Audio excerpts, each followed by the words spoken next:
নিচের কোনটি তাপহারী বিক্রিয়া? সো প্রথম অপশনটা দেখো, কার্বন যোগ অক্সিজেন বিক্রিয়া করে কার্বন ডাই অক্সাইড উৎপন্ন করে। সো আমরা জানি কার্বন ডাইঅক্সাইড উৎপন্ন হলে হিট রিলিজ হয়, তার মানে এটা ডেল্টা এইচ কী হয়, নেগেটিভ, তাহলে এটা তাপ উৎপাদী বিক্রিয়া। ঠিক সিমিলারলি তুমি এই বিক্রিয়াটা যদি দেখো, হাইড্রোজেন প্লাস অক্সিজেন মিলে তোমার পানি তৈরি হয়েছে। সো পানি তৈরির যে বিক্রিয়াটা, সেটা আমরা জানি প্রশমন বিক্রিয়া, যেটা সেটা হয়। সো প্রশমন বিক্রিয়ারও ডেল্টা এইচ -57.34, অর্থাৎ নেগেটিভ। সো এটাও তাপ উৎপাদী বিক্রিয়া। এখানে যেটা আছে সেটা হচ্ছে মিথেনের দহন বিক্রিয়া। সো দহন বিক্রিয়া ডেল্টা এইচে কী হয়, তোমার নেগেটিভ হয়। সো এখানে সবগুলো থেকে খ নাম্বার যে অপশানটা, নাইট্রোজেন প্লাস অক্সিজেন, যে নাইট্রোজেন অক্সাইড যে উৎপন্ন হয়, সেটা ডেল্টা এইচ হয় তোমার পজিটিভ।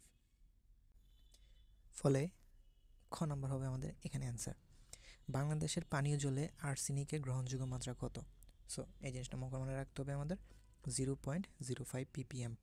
নিচের কোনটি ক্যান্সার সৃষ্টি করতে পারে?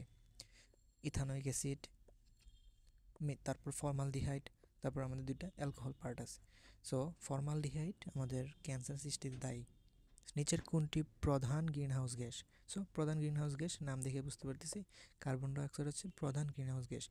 বাকিগুলোও কিন্তু গ্রিনহাউস গ্যাস, কিন্তু প্রধান গ্রিনহাউস গ্যাস শুধুমাত্র কার্বন ডাইঅক্সাইড, যেটা নিয়ে আমাদের পরিবেশের বেশি কনসার্ন তো কার্বন ডাইঅক্সাইড নিয়ে, যে প্রতি বছর আমাদের কার্বন ডাইঅক্সাইড কী পরিমাণ নিঃসরণ হইতেছে আমাদের বিশ্বে, এই জিনিসটাই তো সবাই মেজার করে রাখে না। সো এই কারণে প্রধান গ্রিনহাউস গ্যাস হচ্ছে কার্বন ডাইঅক্সাইড।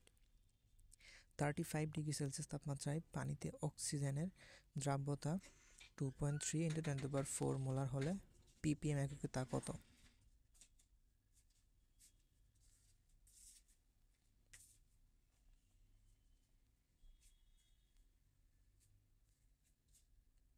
আচ্ছা, এখানে -4 হবে। সো ppm এককে যদি আমরা বের করি, সো আমাদের এই জিনিসটা জানা রাখতে হবে যে ppm মানে কি।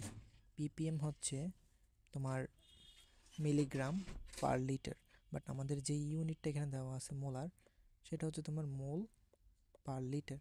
সো মোল পার লিটার ইউনিট থেকে তুমি যদি মিলিগ্রাম পার লিটারে নিয়ে যাও, তাহলে তোমার কি এখানে কাজ শেষ। তার মানে আমাদের 2.3 × 10⁻⁻⁴ মোল পার লিটার থেকে আমাদের এখানে মিলিগ্রাম পার লিটার নিতে হবে। তাহলে এত মোল অক্সিজেনে কত গ্রাম অক্সিজেন? তাহলে 2.3 × 10⁻⁻⁴ × 32 গ্রাম অক্সিজেন পার লিটার।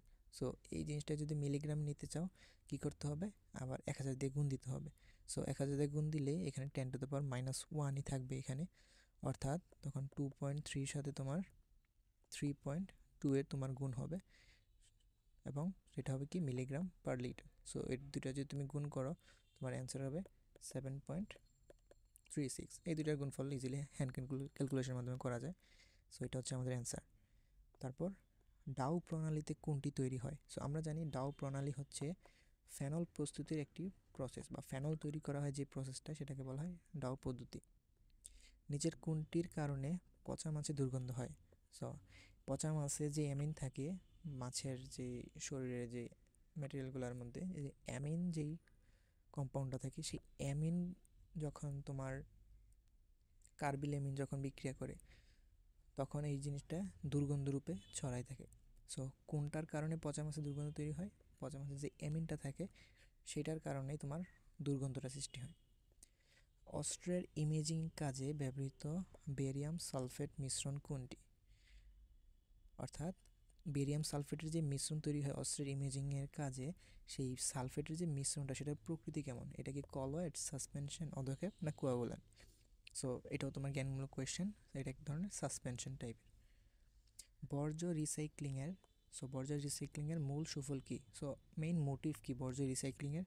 প্রধান মোটিভ আমাদের হচ্ছে দূষণ হ্রাস, বিদ্যুৎ খরচ কম, কাঁচামাল ব্যবহার বাড়ে। এই জিনিসগুলো হচ্ছে আমাদের বাই প্রোডাক্ট, অর্থাৎ ওইগুলো আমরা সুফল হিসেবে পাই, বাট সেগুলো প্রধান সুফল না। আমাদের প্রধান কনসার্ন হচ্ছে পরিবেশ যাতে দূষণ না হয় সেই জিনিসটাতে। সো আমাদের বর্জ্য দূষণ হ্রাস, এটা হচ্ছে মেইন। নিচের কোন মূলকটি অর্থ প্যারা নির্দেশক? সো NO2 এটা হচ্ছে মেটা নির্দেশক, CHU মেটা নির্দেশক, সায়ানাইডও মেটা নির্দেশক, কার্বন CH3 যেটা, সেটাই কি আমাদের অর্থ প্যারা নির্দেশক, যেটা হচ্ছে টলুইনের যে CH3 পার্ট সেটা। সো বেঞ্জিনের সাথে CH3 যুক্ত থাকলে সেটাকে আমরা টলুইন বলি, এটা অর্থ প্যারা নির্দেশক। পৃথিবীতে প্রাণীকুলের অস্তিত্বের মূলে কোন রাসায়নিক প্রক্রিয়াটা অত্যাবশ্যক? অর্থাৎ অস্তিত্ব রক্ষার জন্য কোন বিক্রিয়াটা না ঘটলেই না, অর্থাৎ ঘটতেই হবে, না ঘটলে প্রকৃতির অস্তিত্ব থাকবে না। যেমন বায়োলজিক্যাল ফিক্সেশন যদি আমরা দেখি, এটা হবে না আমাদের অ্যান্সার। অসল্ট পদ্ধতি, অসল্ট পদ্ধতি কোনটা? অসল্ট পদ্ধতি হচ্ছে লঘুকরণ যে প্রক্রিয়া, যে আমরা যে পিএইচ নির্ণয় করি, ওই প্রসেসটা আমাদের অস্তিত্ব রক্ষার জন্য তো ইম্পর্টেন্ট না। তারপর হ্যাবার প্রণালীও অস্তিত্ব রক্ষার জন্য ইম্পর্টেন্ট না। মাটিতে প্রকৃতিতে যে নাইট্রোজেনের যে ফিক্সেশন হয়, অর্থাৎ মানুষ বা যখন জৈব পদার্থগুলো যখন মাটিতে যায় মিশে, তখন সেগুলোকে যখন আবার ফিক্সেশন করা হয়, সেগুলোর যে নাইট্রোজেন এলিমেন্ট এমিনগুলো, অর্থাৎ নাইট্রোজেনের যে ফিক্সেশন হয়, সেইটা যদি না হয় রিয়েকশন, তাহলে আমাদের অস্তিত্বের হুমকি হবে। সো 3 নাম্বারটা হচ্ছে অ্যান্সার। কোন বায়ু দূষক অ্যাসিড বৃষ্টি ঘটায়? অর্থাৎ অ্যাসিড বৃষ্টি ঘটাইতে কোনটা তোমার এখানে দায়ী? সো অ্যাসিড বৃষ্টি মানে কি? তোমার পানির সাথে কোনো একটা জিনিস রিয়েকশন করে অ্যাসিড তৈরি করে ফেলবে, যেটা অ্যাসিড বৃষ্টিতে ভূমিকা রাখতে হবে। কার্বন ডাইঅক্সাইড যদি পানির সাথে রিয়েকশন করে, তাহলে সেটা কার্বনিক অ্যাসিড উৎপন্ন হবে, যেটা অ্যাসিড বৃষ্টিতে ভূমিকা রাখবে না। তারপর এটাও অ্যাসিড বৃষ্টিতে ভূমিকা রাখবে না। কার্বন মনোঅক্সাইড অবশ্যই রাখবে না। সালফার ট্রাইঅক্সাইড যদি তুমি পানির সাথে রিয়েকশন করাও, তাহলে এখানে H2SO4 সালফিউরিক অ্যাসিড তৈরি হয়, যেটা অবশ্যই একটা অ্যাসিড বৃষ্টির একটা এলিমেন্ট। সো অ্যান্সার হবে সালফার ট্রাইঅক্সাইড। নিচের কোনটি বিজারক পদার্থের বৈশিষ্ট্য? সো আমরা জানি বিজারক পদার্থ কি হয়। বিজারক পদার্থ হচ্ছে ইলেকট্রনের হ্রাস ঘটে বিজারক পদার্থ। তো ঘ হচ্ছে আমাদের অ্যান্সার, ইলেকট্রন গ্রহণ হবে না। নিচের কোনটি সামঞ্জস্যতা বিক্রিয়া? সো সামঞ্জস্য বিক্রিয়া মানে কি? সামঞ্জস্য বিক্রিয়াটা হচ্ছে যে আমার বিক্রিয়কের ভিতরে একের অধিক আমাদের রিয়েক্ট্যান্ট থাকবে, এবং দুইটা রিয়েক্ট্যান্টের ভিতরে একটা কমন অ্যাটম থাকবে, যেই অ্যাটমের অক্সিডেশন স্টেট ভিন্ন ভিন্ন থাকবে দুইটার ভিতরে। যেমন এইখানে হচ্ছে +4, এখানে হচ্ছে -2, কিন্তু তারা যখন রিয়েকশন করবে তখন একটা মাত্র প্রোডাক্ট তৈরি করবে, যেই প্রোডাক্টের ভিতরে ওই একই অ্যাটম থাকবে, ওই অ্যাটমের একবার ঘটবে জারণ, আরেকবার ঘটবে কি বিজারণ। সো এই ধরনের রিয়েকশনকে বলি আমরা সামঞ্জস্য বিক্রিয়া। কোনো দ্রবণে হাইড্রোক্সিল আয়নের ঘনমাত্রা 3.5 × 10⁻5 মোলার হলে পিএইচ কত হবে? সো আগে আমরা পিওএইচ বের করি। পিওএইচ হচ্ছে মাইনাস লগ হাইড্রোক্সিল মাইনাসের কনসেন্ট্রেশন, অর্থাৎ -log 3.5 × 10⁻4, বা এই জিনিসটা হ্যান্ড ক্যালকুলেশনে করার জন্য কীভাবে করতে পারি আমরা? -log 3.5, তারপরে প্লাস বা মাইনাসটা সামনেই থাকবে এখানে, কারণ সামনে তো এখানে মাইনাস আছে, এই মাইনাসটা আবার এখানে থাকবে 10⁻⁻4, অর্থাৎ এখানে যে গুণগুলা সেগুলো যোগফল আকারে ভাঙিয়ে লিখলাম আর কি, আমরা এভাবে লিখলাম। সো লেখার পরে এই জিনিসটা রেজাল্ট কত হবে? 4 - log 3.5, এটা হবে 3.46। তাহলে পিএইচ কত হবে আমাদের? 14 থেকে যদি 3.46 বাদ দিই, অর্থাৎ 10.54। 10% সোডিয়াম কার্বনেট দ্রবণের মোলারিটি কত হবে?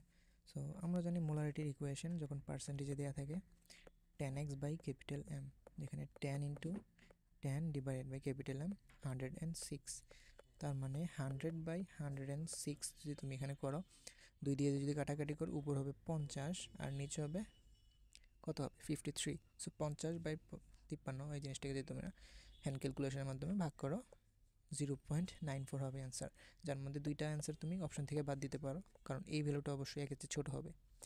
সো এটা <1। সো এই দুটো অপশন বাদ, 0.94 এবং 95 থেকে কোনটা হবে অ্যান্সার সেটাই বের করবো আর কি।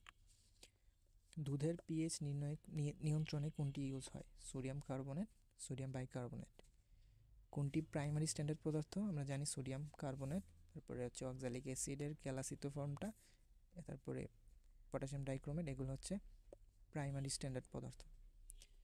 নিচের কোনটি উভধর্মী যৌগ? আমরা জানি পানি হচ্ছে একটা উভধর্মী যৌগ, যেটা তোমার প্রোটন গ্রহণ করতে পারে, ত্যাগও করতে পারে। সো H+ গ্রহণ করলে H3+ হবে, H+ ত্যাগ করলে হাইড্রোক্সিল মাইনাস হবে। সো পানি একই সাথে সে জারক এবং বিজারক দুইটা রূপে কাজ করে আর কি। শিক্ষা পরীক্ষায় ব্যবহৃত কোবাল্ট ব্লু গ্লাস কোন আলো সম্পূর্ণরূপে শোষণ করে? তো এটাও জ্ঞানমূলক কোয়েশ্চেন।